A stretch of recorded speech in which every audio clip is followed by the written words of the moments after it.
Good morning, students. Today we start with the next topic, Lewis Carroll and his importance in children's literature. In the last classes, we had an introduction to the history of children's literature, and I mentioned this author, Lewis Carroll. And as you know, his work, The Walrus and the Carpenter, is prescribed for detailed study in this paper. In this lecture, I'll be introducing you to the author and I'll give you a brief introduction to the work as well. How Lewis Carroll and his works play an important part, a significant part in the development of children's literature. It is something like a milestone in children's literature. You all may have grown reading these works like Alice in Wonderland, Alice Adventures in Wonderland, etc. So here we are moving to his work titled Through the Looking Glass, in which we will be focusing on this particular poem, which is titled The Walrus and the Carpenter. First, it is a brief introduction to the author. He is Charles Ludwig Dodson. His real name was Charles Ludwig Dodson. He was the eldest boy of the Reverend Charles Dodson, so he was an Anglican church vicar. He was schooled at home first. Initially, he had homeschooling, and when he was 12, he was sent to a private school in Richmond. And at the age of 14, he was sent to Rugby School. It is a highly prestigious school over there, and it was run by this famous personality, Thomas Arnold. He was a renowned schoolmaster, and he's also the father of this great Victorian critic and poet, Matthew Arnold. And Lewis Carroll left Rugby School in 1849, and 2 years later he entered Christ Church College at Oxford. He had this great affinity towards, great love for mathematics, and because of his proficiency in mathematics, he was even awarded this Christ Church mathematical lectureship, which he held for around 26 years. So, he was basically a mathematician. Although he was a mathematician by profession, he was from his youth, he had this devotion to literature. He started writing short stories even from his childhood. And his early efforts, usually they were comic or satiric pieces, and it got published in several local publications. In 1856, he had this poem titled Solitude, which was published in this magazine, The Train. And it was the first work he signed with the pseudonym Lewis Carroll. From then on, he is known by this name, Lewis Carroll. So his original name is Charles Ludwig Dodson. So he had this penchant towards literature. And now we come to this birth of Alice literature.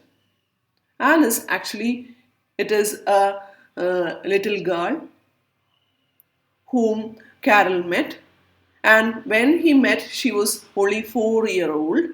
Her real name was Alice Liddell, as you see in this picture. And when her father, Henry Liddell, he became the dean of Christ Church, and it was there he got this company of this girl. And he was in this habit of taking Alice and her sisters rowing. And he used to tell all those stories during all these outings, and that actually became the basis of Alice's Adventures in Wonderland. Carroll presented Alice Liddell with a handwritten, self-illustrated manuscript which was titled Alice Adventures in Wonderland. And as you know, the story is like this, that there is this young girl named Alice who falls through this rabbit hole into a subterranean fantasy world which contains or which is populated by peculiar anthropomorphic creatures. That is, all those uh, inanimate objects become animate beings, become human beings, or act like human beings. And the success of Alice in literature. It was published in 1865 and it became a great success. That is why it had a sequel titled Through the Looking Glass, in which this particular poem, The Walrus and the Carpenter, first appeared. This got published in 1871. In this work, Through the Looking Glass, here the story is like this. Alice again enters a fantastical world, and this time by climbing through a mirror into a world that she can see beyond it. In the first one, she fell through this rabbit hole. In the second one, she climbs through this mirror and goes into another world, which is a fantastical world. And there she finds that just like a reflection, everything is reversed. Everything is reversed, even logic. So it is mostly a kind of a compilation of nonsensical things, nonsensical uh, ideas. And Carroll had this work titled The Hunting of the Snark, which is also another great nonsensical poetry. When you read this poem, The Walrus and the Carpenter, you will understand. It is full of nonsense. So, The Hunting of the Snark, it is another great nonsensical poetry. It was published in 1876. And this person, Lewis Caroll, he was an enthusiast in photography. He was attracted to this nascent art form of photography with children as subjects, as you see in these photographs. And it was regarded for their technical skill, and it showed the simple artistry of this person.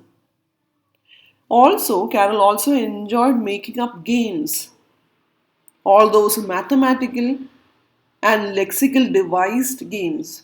And one of those games, even now it is popular. It is all those modern games or modern word game, Scramble. So he was the one who popularized these early stages of these various modern games such as Scramble. It is even popular now, the word game Scramble. And what makes Alice literature special? How is it special, or how is it distinct from other children's literature? Or how did it become more popular? It lived through centuries. It lived through generations. Why? As you know, when you studied this history of children's literature, you know that during the 18th century, we had all those morality stories. And gradually, there it got replaced by a more entertaining genre. And these young adult and children's books still exhibited a desire to better their readers through example. Still, it was something like preachy one. It still contained the elements of all those earlier morality stories. For example, books like Little Lord Fauntleroy, It had the sickeningly sweet child protagonist, and they were meant to set an example for Victorian children. One way or the other, all these children's literature decide to better their readers through giving out examples. It is something like to give out instructions more than giving out uh, a kind of entertainment. It was trying to instruct these young children, and we had all these other works which were interesting to children, which had these realist settings like Tom Brown's School Days, and we had these novels of Mark Twain. It also generated interest in children, but they had these realist settings. And here comes the importance of why Alice books are different. Alice books, on the other hand, were just plain weird. It contained all those nonsensical things. It is a fantastical world which is full of nonsense. Here, shops could become rivers. Chess pieces and playing cards walked and talked as people. That is, they became all those anthropomorphic creatures. So it was full of nonsense. It never tried to preach. It was never a morality story. And when you compare it with the novels of Mark Twain, it had this fantastical world compared to the realist settings you see in Mark Twain's works. So it was just plain weird. And this Alice books introduced this concept of fantasy works lasting longer than a few pages. We had all those fairy tales, which is a description of this fantasy world, but it is something like a short story. Here, it was a whole novel. It is one of the first fantasy adventure novels. And Alice books also contained a multitude of clever jokes. And about it included the subjects like mathematics, logical semantics, French vocabulary, and even Latin grammar. And along with that, it had this innovative marketing. Even merchandise were branded by Lewis Caroll. And he wrote this sequel titled Through the Looking Glass to cash in on the success of the first book, that is Alice Adventure in Wonderland. It became so successful, he was even forced to write this sequel Through the Looking Glass. And as you know, it still continues to be the most popular in children's literature, inspiring numerous adaptations. Now we come to this particular poem which is prescribed in this paper, Walrus and the Carpenter. Walrus and the Carpenter, it appeared in 1871 in this sequel titled Through the Looking Glass. And the whole poem is like a story narrated by this person, Tweedledee. It is one of two fat little men who are the characters in this work, Tweedledee and Tweedledum. These are the two fat little men, excuse me,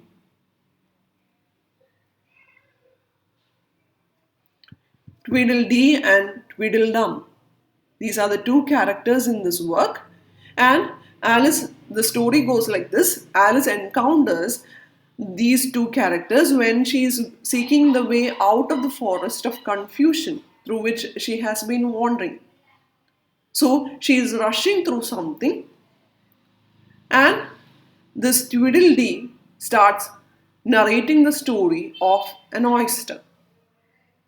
Here, it reflects the world that Alice has entered when she went through this looking glass to the other side of it.